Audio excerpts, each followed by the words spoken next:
To the news here on this Tuesday, we're taking a live view there from our Plant Riverside District sky cam. Seeing a little more cloud cover out there, but not really seeing much of any rain out there now. We're going to see that mix of sun and clouds at times like we're seeing now, a little bit more clouds than sun.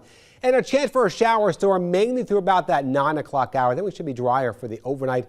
Very warm and muggy with the sunset coming up at 8:33 this evening. So what do we have out there now? Well, 85 Savannah, Beaufort, 86 looks to be our warmest over into Hinesville, Richmond Hill, also Brunswick. Hilton Head, you're at 84. A little cooler with some thicker clouds now in Statesboro at 78. But some of these feels like temperatures are into the low 90s, even 94 is what it feels like over on St. Simons Island. And as we go hour by hour, notice the rain chance starting to creep up a little bit. 20% at that 1 o'clock hour to 40% there at 4 o'clock. We'll see highs approaching about 90 for many areas, which actually be a degree or two below average. Normal high is 92, but it'll feel like the low to mid 90s. And then the rain chance is decreasing there as we get to that 8 to 9 o'clock hour, and we should be dry heading through the overnight. Upper 70 still at midnight.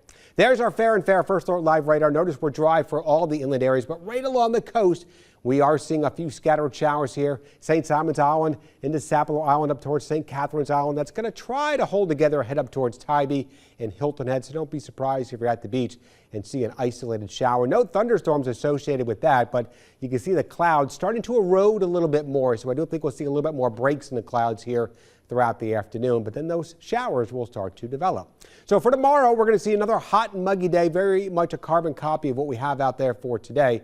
As we go hour by hour, notice by 9 o'clock, that rain chance winding down. We're drier here at midnight, and then starting out tomorrow morning should be pretty quiet. And as we heat things up, throw in that sea breeze, a few more of those scattered showers and storms expected through around that 9 o'clock hour.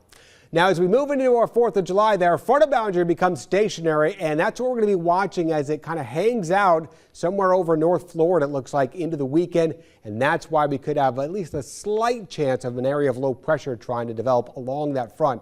Computer models suggest the bulk of the rain associated with this system, if it tries to develop, will be down to our south through Florida. So that's definitely some good news. Right now, we're looking at even lower rain chance, about 30% for our 4th of July weekend.